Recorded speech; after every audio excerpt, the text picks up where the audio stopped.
Ինչ վերաբերում է զեղծարարությանը, բախվել եմ խայտառակ բաների, օրինակ ասեմ, կոնկրետ մի օրինակ ասեմ, Կանևա անունով մեկը, որ մեծագույն շումերագետներից էր համարվում սովետի ժամանակ, Ձյակոնովի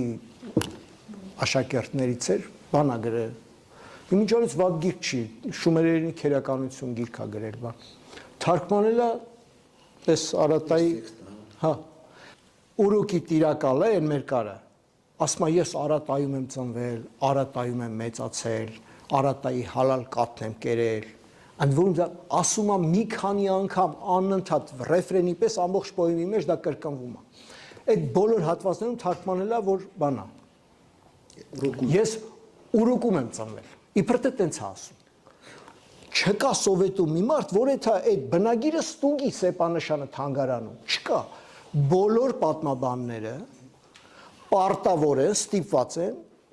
միակ աղբյուրը Կանևայի ռուսերեն թարգմանությունն է, կարդում են այդ սխալը, որը գիտակցված սխալ է, ինչի են վստահ, որ սխալ, որտեղ վրիպա կլնում է մի հատ, երկու հատ, երեք հատ, բայց որ նույն բանը կրկնվում է տեքստի մեջ 4-5 անգամ ու 4-5 անգամ դու փոխում ես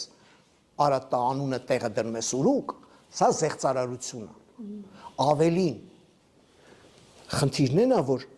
ոչ միայն ասվում է Արատա, դրանից հետո բերվում է միշտ Արատայի մշտական բնորոշումը, Արատայի մշտական բնորոշումն է սուրբ օրենքների երկիր, սուրբ համայությունների երկիր, սուրբ այդ ամբողջ Արատայից հետո կրկներքի պես նորից ասվում է ու այդ արտահայտությունները ուրիշ ոչ մի երկրի համար չեն ասում։ Տեղ որ շատ նեղն են գնում, ասում են չենք հասկացել ինչ է։